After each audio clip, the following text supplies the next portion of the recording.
Hola, ¿qué tal? Muy buenos días, muy buenas tardes, muy buenas noches, donde se encuentren escuchando y siguiendo esta transmisión.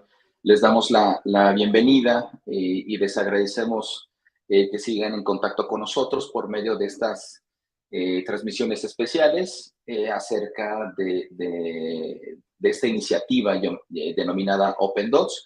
Me gustaría explicar rápidamente que OpenDots es una iniciativa sin fines de lucro global y el objetivo es tratar de acercar el conocimiento, compartir el conocimiento en temas de ciencia abierta hacia la comunidad latinoamericana.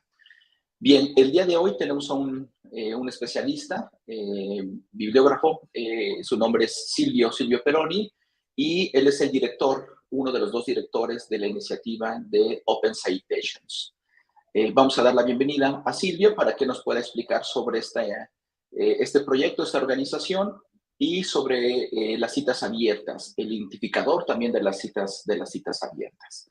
Así que, Silvio, un gusto, gracias por estar con nosotros y bienvenido a este espacio.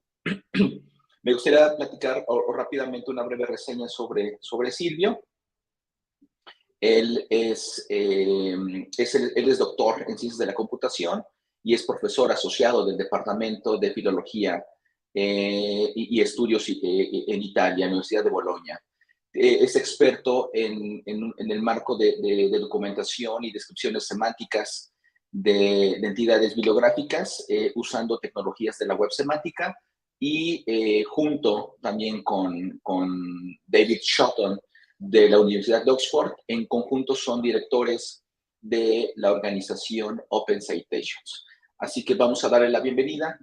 Silvio, thank you so much for this presentation to this community for OpenDots in Latin America. So please, you can start your presentation. Maybe at the middle of the presentation, maybe 25, 30 minutes, we can stop to start with some questions for the community. So thank you so much, and the screen is all yours. Welcome, and thank you again.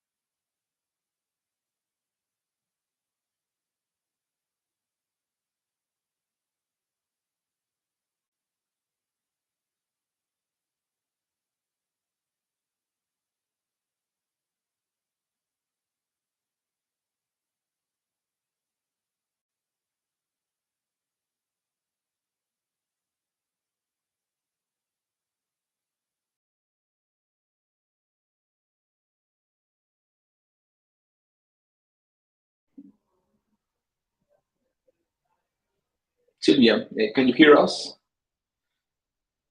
Bueno, creo que tenemos un tema técnico con la conexión de Silvio. Silvio, I can't hear you. Do you hear me?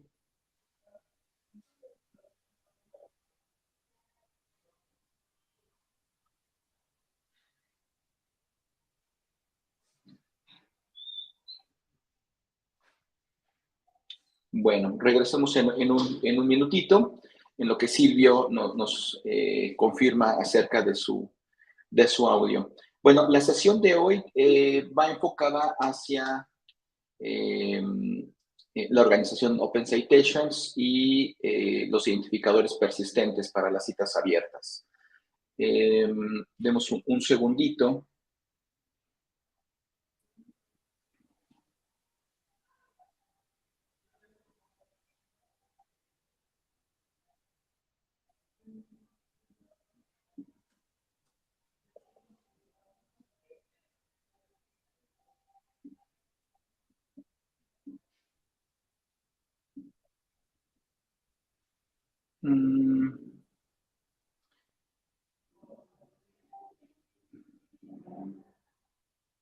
No, I can't hear you. Sorry again.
Silvio, or apologize for this inconvenience, for this transmission, for these technical issues in this transmission.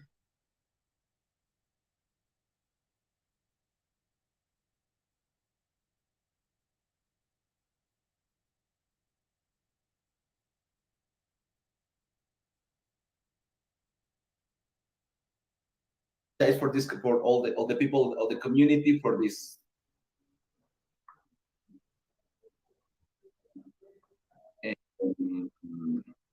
So, Silvio, if you can please start with this talk about the open citations for the open science ecosystem, for the open citations identifier. So please introduce what happened or what is open citations.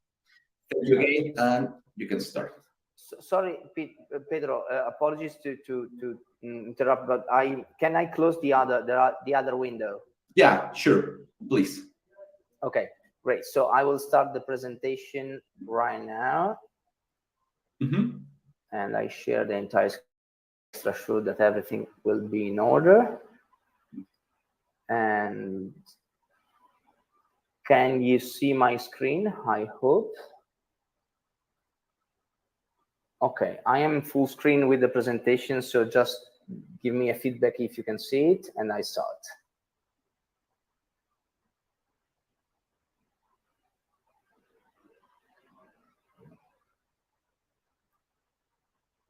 Hello?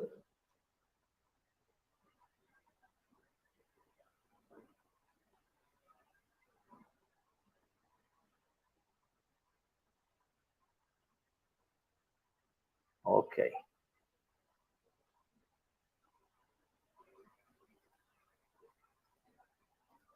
So I think I can start the presentation. So thank you. Apologies for the technical problems.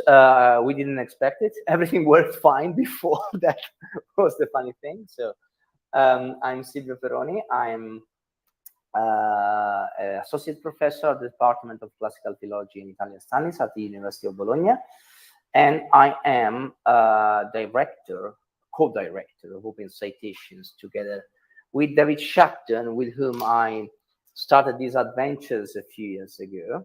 But before starting describing this adventure, let me just do some sort of premises on the general topic behind the scenes of why, if we can, we started it. And everything started from this problem that we are perceiving in the past year within the scholarly domain that concerned reproducibility. With reproducibility, well, there are plenty of definitions of reproducibility out there, but there is one specific definition that I really like, the one shown in this slide, that is the make available the means to someone who didn't run an experiment to use exactly the same data, methods, and algorithms in order to reproduce exactly the same results contained in an original research. That is the main definition of what reproducibility is, but other researchers have observed how this topic of reproducibility, this task of reproducing an existing experiment, is not an easy one. Indeed, in a wonderful questionnaire that Baker have run a few years ago, she have shown how the majority of the 1,500 scientists that she has interviewed have experienced some failings in reproducing an experiment done by others, while more than half of the scientists have even failed to reproduce their own experiments. So this is just an highlight of how the reproducibility have been perceived and is perceived by scientists within the scholarly domain. The fact is that reproducibility doesn't affect only research in general, but it affects also other kind of tasks related to research that are contextual to research. For instance, all these tasks that concern the assessment of research as a person, as a group, as a publication, or whatever. And along these lines, indeed, in the past years, a lot of different initiatives that are both national, European, or international have tried to highlight what are the principles that should be followed in order to allow an appropriate and, let's say, reproducible ecosystem for addressing appropriately research assessment exercise. The National Plan for Open Science was one of the main national initiatives promoted by the French government, in which they claim that if you want to create an assessment system for researchers and research institutions, you must adopt principles and practices proper to open science. The Dora Declaration on research assessment more or less claim similar aspects along the same lines.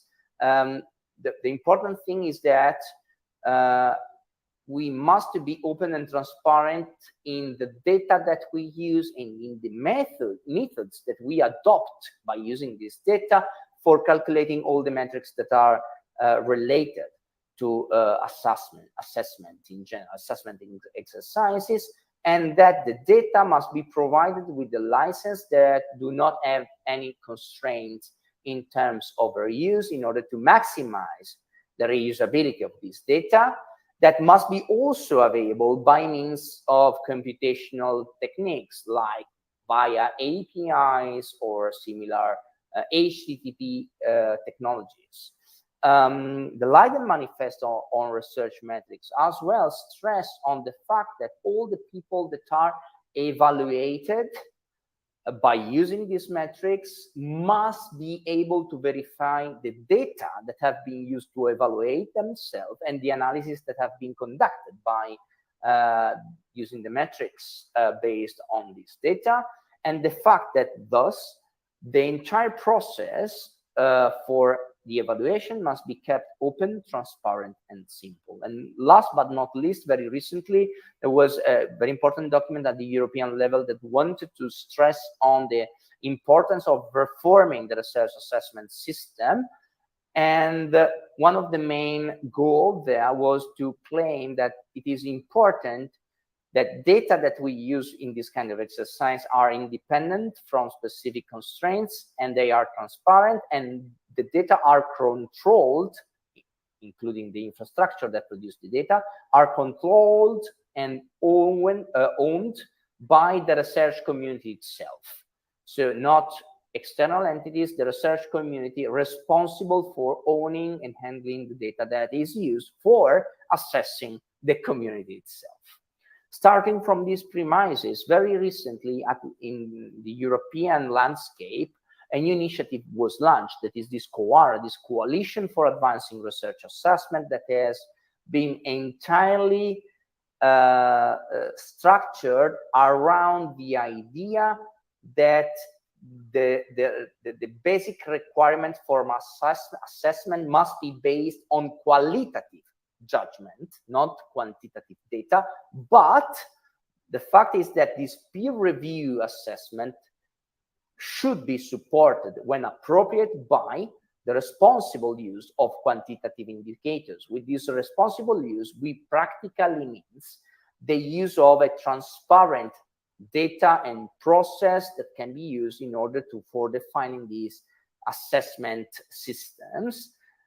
The funny thing is that the majority of the assessment systems, at least in Europe, use paywalled and closed citation and bibliographic data coming from proprietary service, and as such, they do not comply with the transparency, replicability, and verifiability of research assessment. So we have to work in that direction. And let's say a few years ago, 10 years ago, David Shatton, who is co-director of OpenCitations, that is this infrastructure organization that I'm introducing in a few slides, wrote this very great piece in Nature when he stressed the fact that it was incredibly odd that today reference lists of journal articles that are basically the elements that we use for enabling attribution of credits of existent work out there that we are using for building up new studies, that this specific information was not available at that time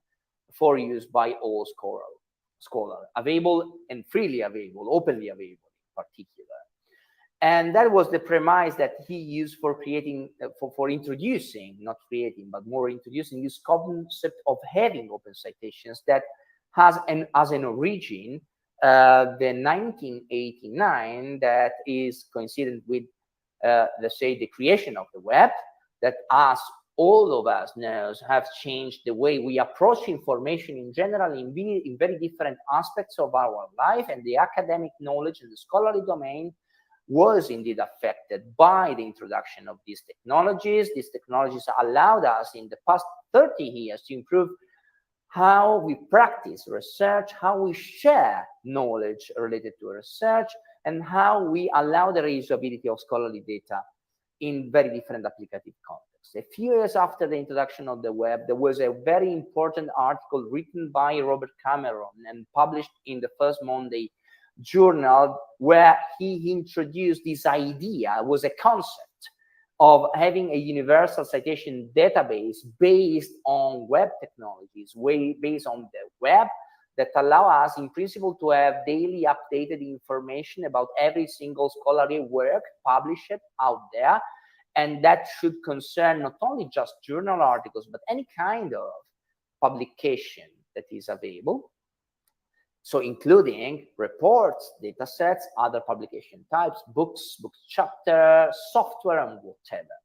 In order to make all this information, the metadata of this information available to all, just the metadata.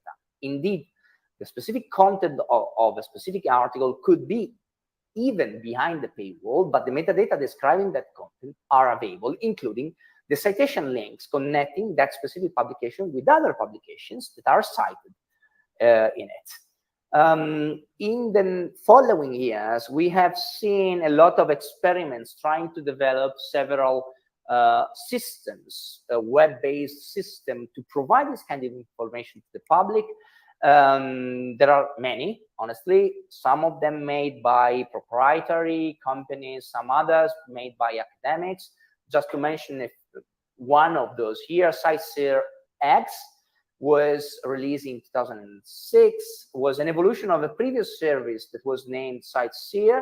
It was launched in 1997, and the idea of this service was to crawl citations from PostScript documents available on the web.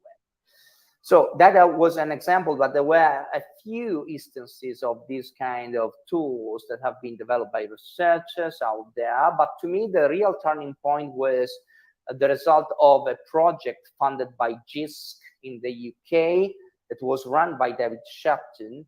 The project was named JISC Open Citation Project, was a year-long project that wanted to create a corpus of open citation data, so data that are totally open to be reused in any context out there by using specific web technologies, and in particular semantic web technologies. So a specific format, RDF, a data model, RDF, to be used in order to put this data out there, to make them available and interlinkable with other data available on the web easily by using just web technologies. That was, to me, when we moved from the theory about open citation to a pragmatic first implementation of open citations available on the web. A few years later, 6 years later, a lot of different research groups around the globe started to work on this idea of releasing open citations, and David and I, in that very year, created this new instance of the JISC Open Citation Project that we named Open Citations, which is not a project anymore. We define it since the beginning as an infrastructure organization to provide data and services about open citations and open bibliographic metadata. We were not alone. In that period, we launched this new instance of open citations to the broad audience, but also other initiatives like Wikisite, there was a chapter within Wikidata, tried to move along the same direction by using Wikidata as a main starting point for collecting data. As a consequence of this initiative, there was a kind of increasing interest by the community around this topic. And the year after, a new initiative was launched, this initiative for open citation, I4OC, that was practically speaking a pressure group. It is a pressure group that was made by a few people involved in all these infrastructures that have been created, but also in interested stakeholders. We had publisher involved there and researchers and other possible stakeholders around this idea of bibliographic metadata and citations data.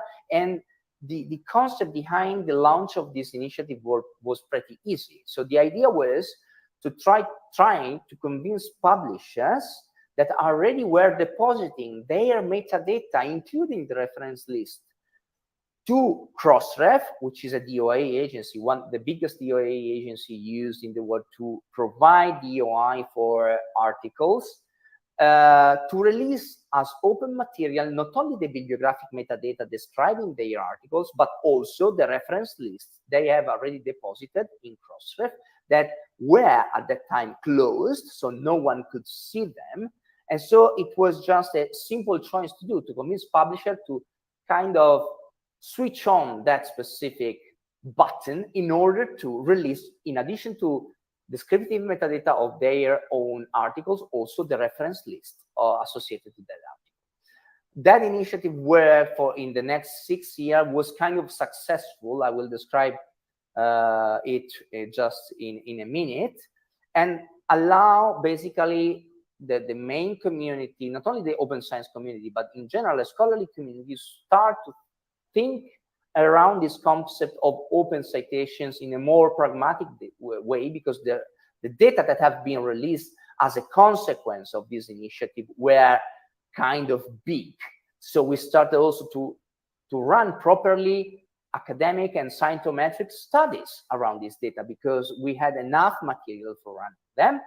And this idea attracted a lot the interest also of other initiatives out there that have been created for supporting open science in general, and in particular in 2019, and that it was a kind of milestones for open citations, one word with camel case, so the infrastructure organization I'm directing with David Shatton, because we applied for their second round of crowdfunding support.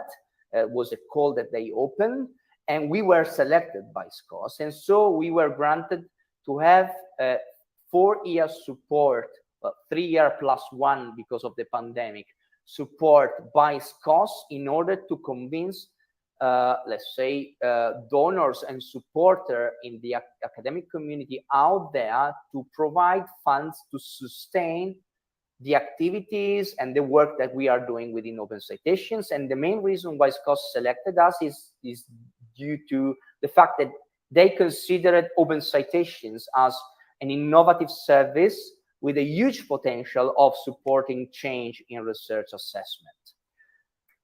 So everything good. This is the kind of long story short, if you want, of the past 30 years. Well, with the initiative for open citation, I foresee we reached indeed the full availability of all the reference lists that are available on Crossref just in 6 years, but that is not enough.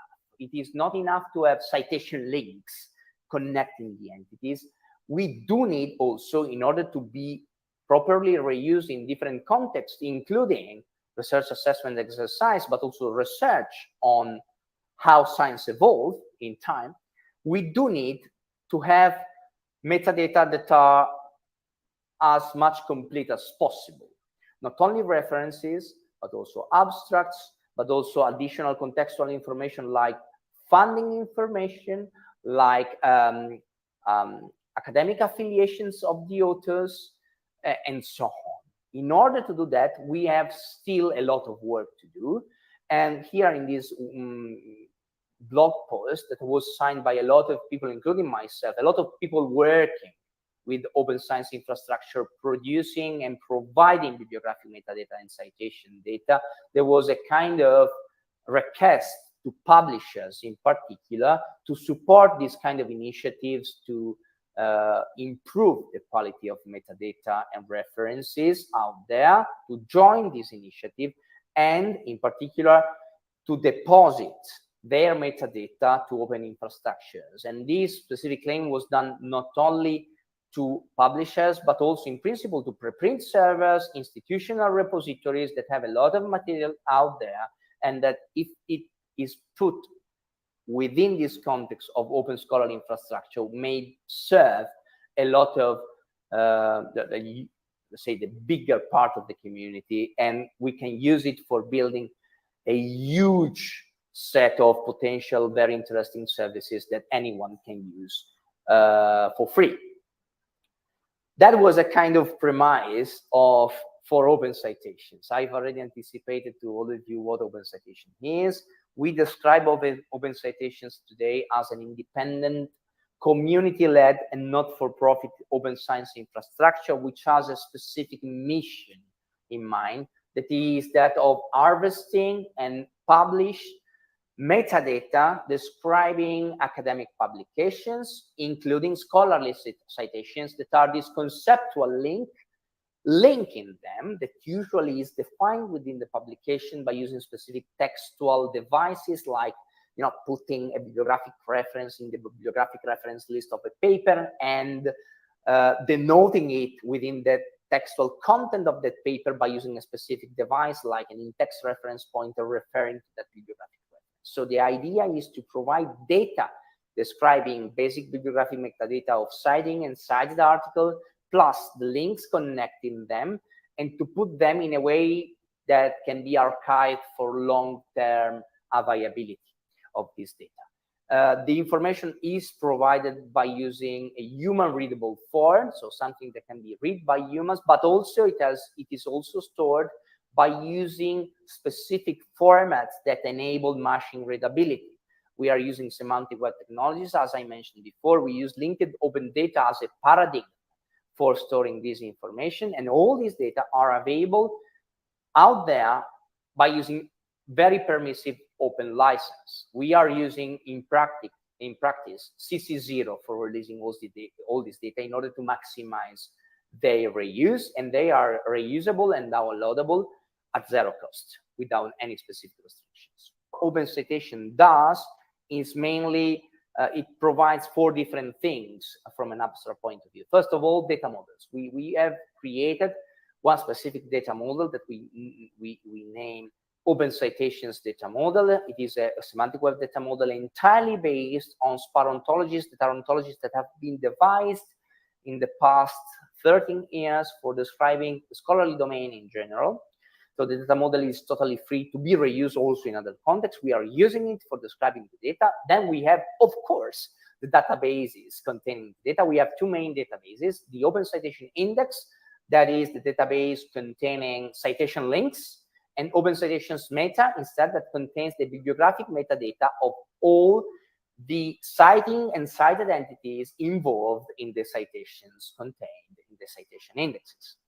All the software that we have developed, that we are reusing, and that we are and have developed, is stored in a GitHub repository, and it is released with open source licenses in order to enable anyone, in principle, to reuse it for creating their own citation database locally in their machine, or by running other infrastructure, if possible. And all these services that we make available for accessing this data are totally free, without constraints, and no fee to pay for using them. We have, of course, we publish regularly dumps of all this data.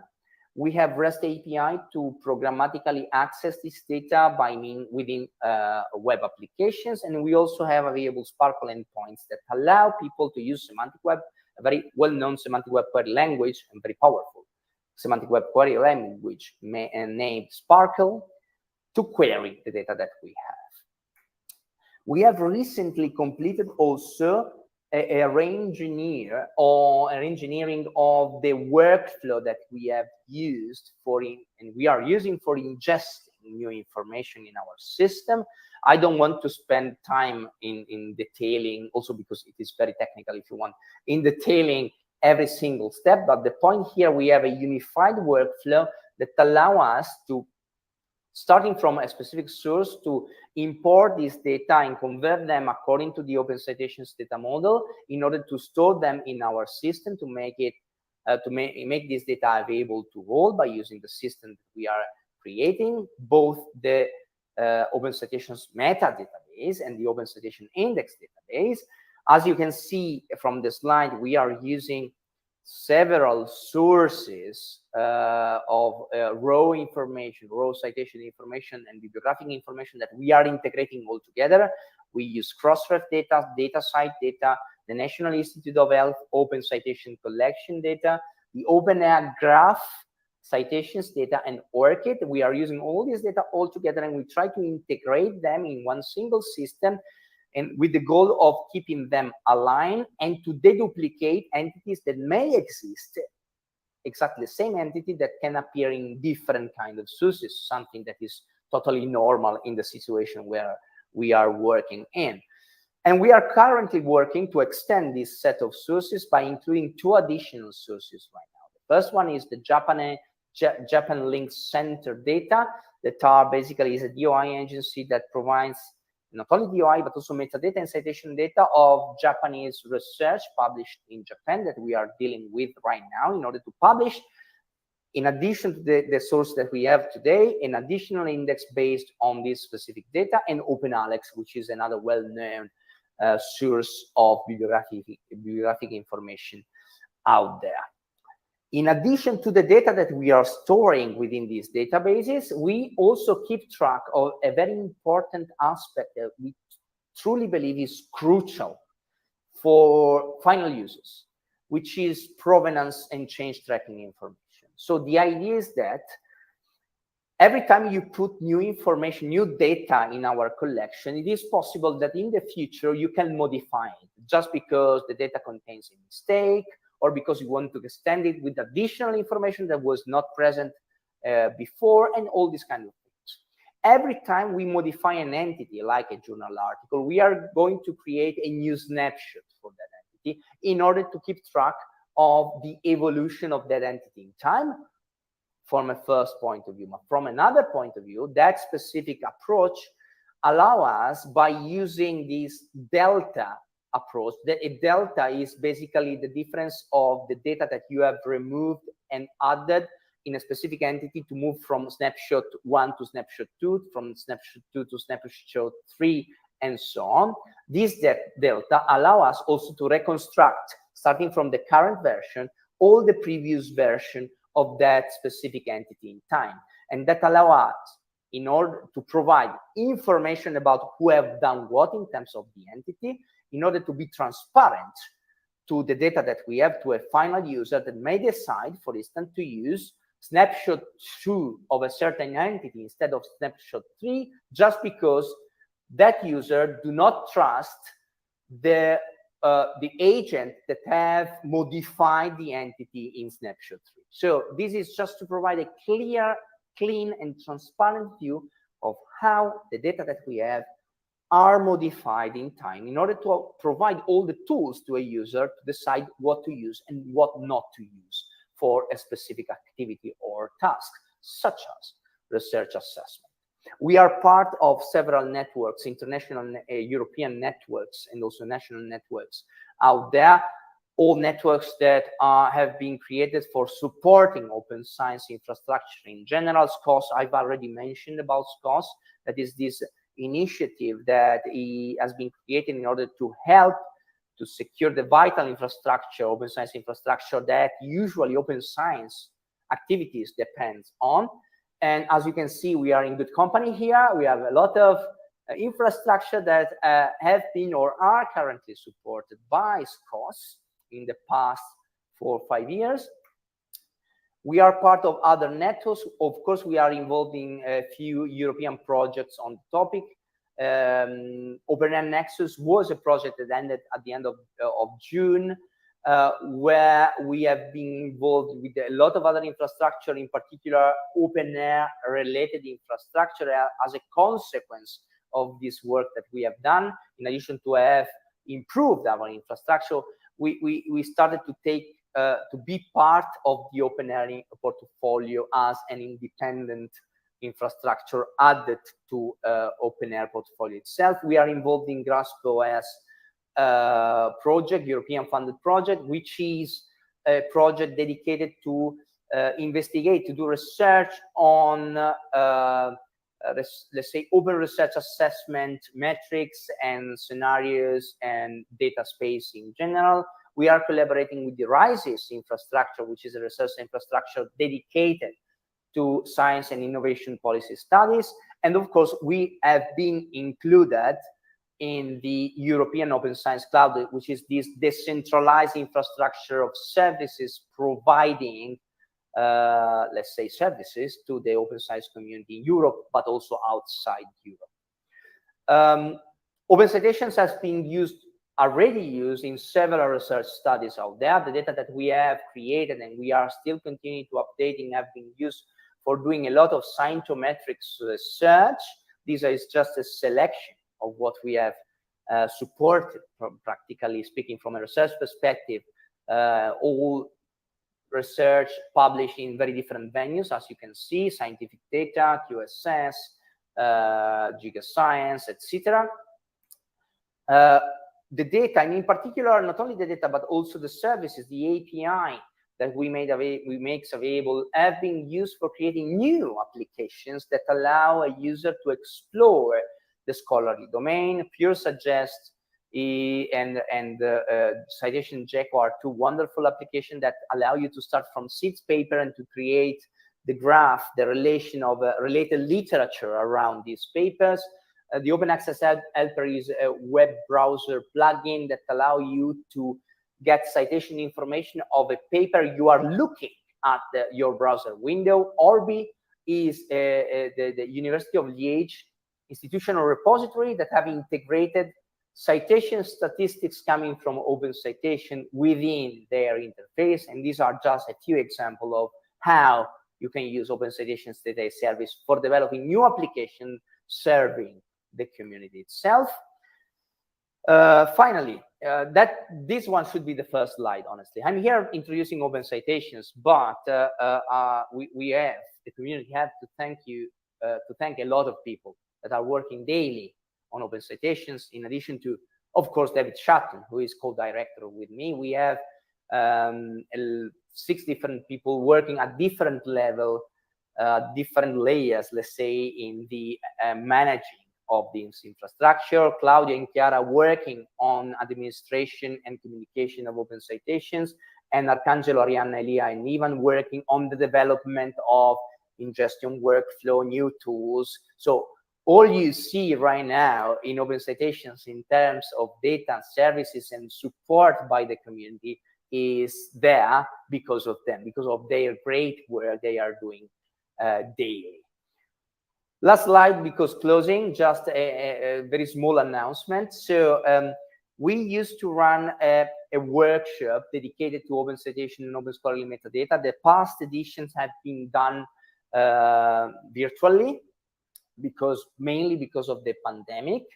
But starting from this day, so this year, we will have a new edition that is on October 26th and 27th in Bologna, where we try to involve all the experts and interested parties around this idea of Open Citations and Open Scholarly Metadata, with a specific focus in mind for this edition that is entirely dedicated to Open Citations and Metadata for research assessment. We have an impressive lineup of invited speakers, as you can see there: Bianca, Irace, Nina, Paolo, Stephen, Susanne, and Torna, from very different institutions that will tackle this idea of using Open Citations metadata and bibliographic metadata for research assessment from very different perspectives. And in addition to that, we have wonderful contributions from the community that will present the work in front of the audience here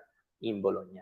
So that was my very last slide I wanted to present. I want to thank you all for being here to hear my presentation, and I'm just happy if there are, let's say, questions about it.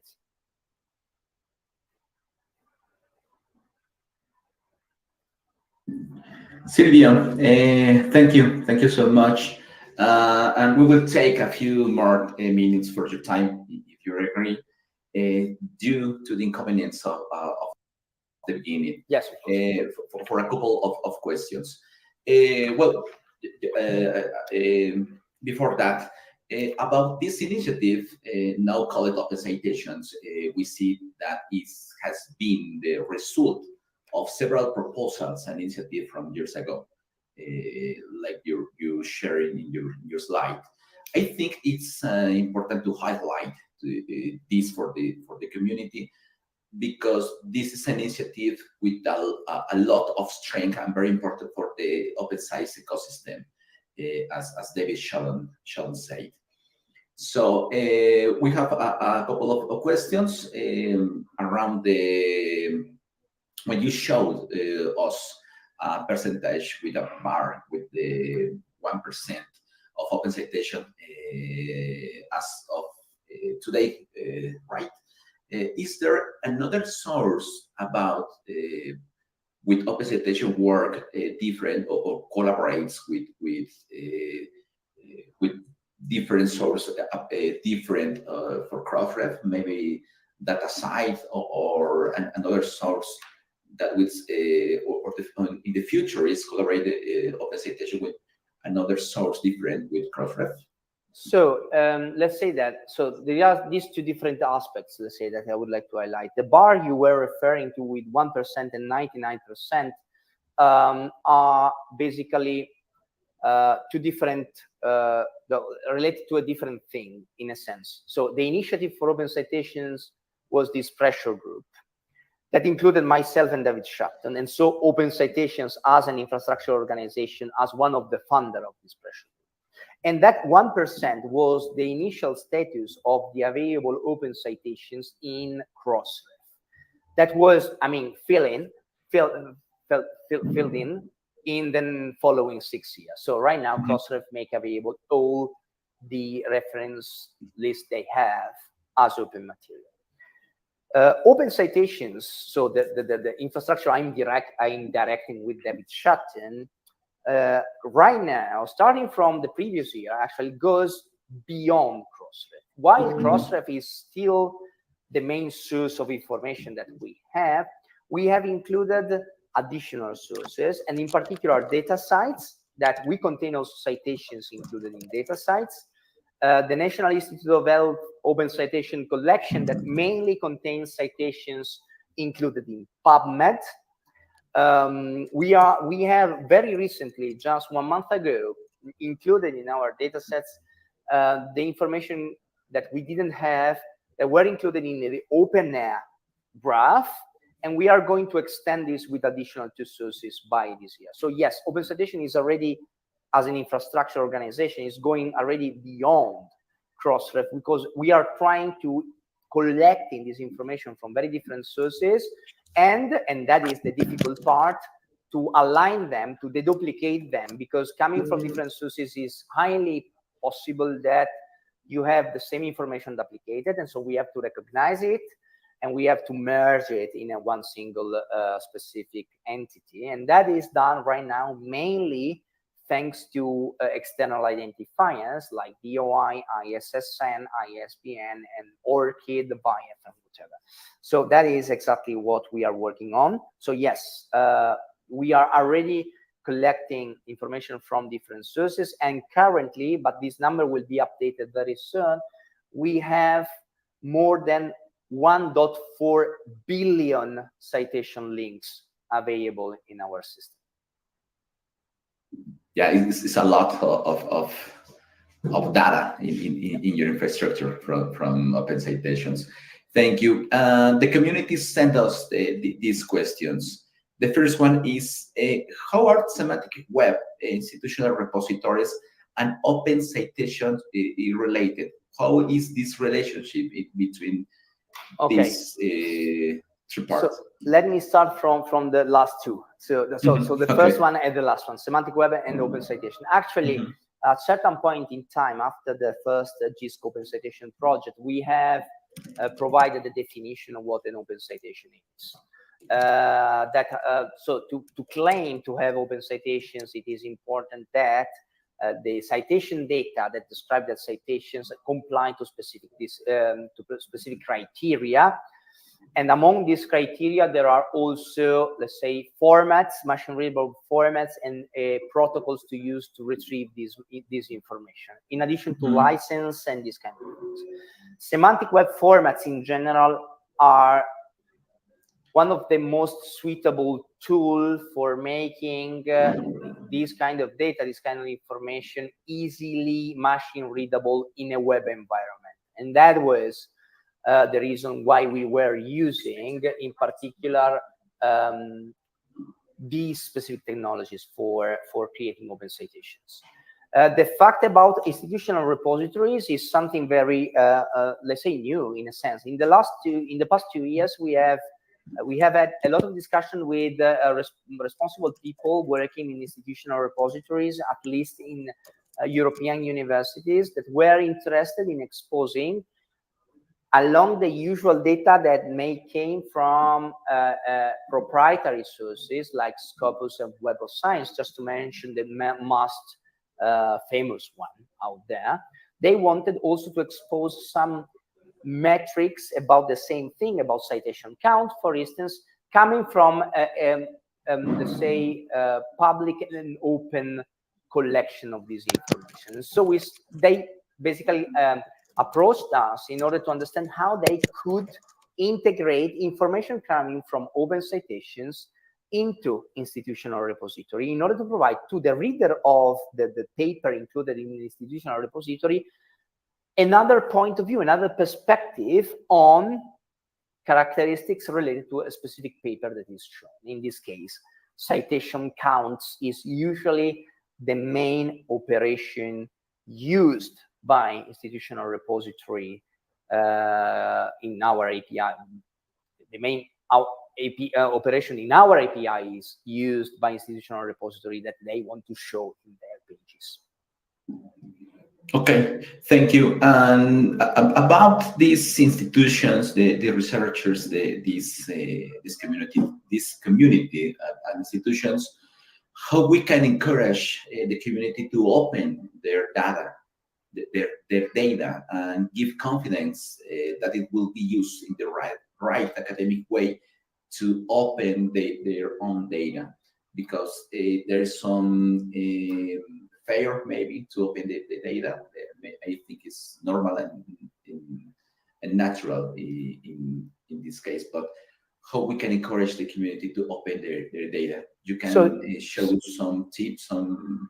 Yeah, so here there are two different levels, in my opinion. First is when we concern about research data at the general level, and that is a huge issue because we must be also compliant to disciplinary practices that may be different discipline by discipline. So each single discipline may have different approaches and even fears, if you want, in opening or non-opening their data. There are a lot of legal ethics and constraints that may prevent in opening data, and this is a general topic that I don't want to touch here because it's kind of a complex one, and it will need a lot of hours of discussion about it.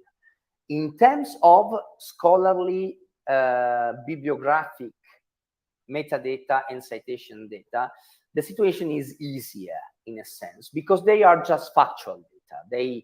They do not concern specific textual content created by something. They are really just data. They are facts. And so let's say that all these legal and ethical constraints for what concern citations data do not apply in this case. So the only thing that I can see in providing this data is just an advantage. The more open data we have, the more we can build their tools, free tools that allow people to discover research. So the more data we have, the more citation data we have, the more are the entry point to basically jump, to arrive to a specific research. And this is true both for researchers, that they have their own interest in providing this citation data available, because in that way, we in principle can ingest them, we can put them in the context of the giant network of citation, and we can create paths for reaching all these articles that have been published by researchers. But this is also important for publishers, because the more open material is there, the more ways we can use for accessing that specific article into the publishing website. Now, we are assisting of these, let's say, revolution in terms of open access content out there. And I'm of course in favor of having open access publication out there, but not all the publishers provide, let's say, publication as open access material. Some of these publications are behind the paywalls. But the point is that even if the publication is behind the paywall, if you provide open metadata, you allow people to reach your gate. And then if it is open access, you can download the content. If it is not, and you are interested in having it, you can pay for reading it or whatever it is. So there is also an added value from a publisher perspective. So I don't see here, let's say, this topic of using it right or not.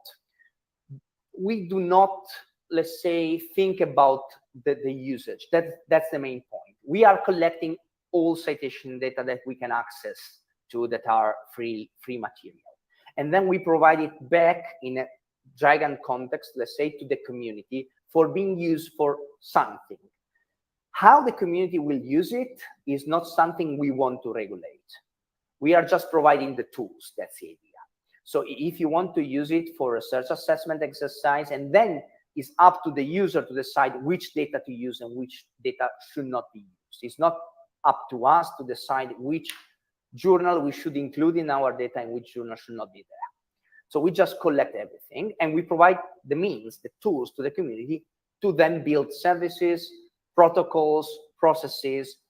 But the point is that having this data transparent and openly available, you have the means, the basic starting point for enabling a reproducible process. Because without having an availability of the original data that you can use for creating something, you cannot, in principle, trust that process. That is the idea behind open citations. Trust, transparency is maybe some keys for this this process. Well, Silvio, thank you again for your participation, and we apologize for the inconvenience at the beginning. We have to end this transmission. Thanks to all you want who followed this transmission. We invite to visit OpenCitations.net, and thank you again for this participation for the community for OpenDots and the Latin America community. Again, muchas gracias. Thank you so much, Silvio. Thank you for inviting me. Have a nice day. Bye. See you. Ciao.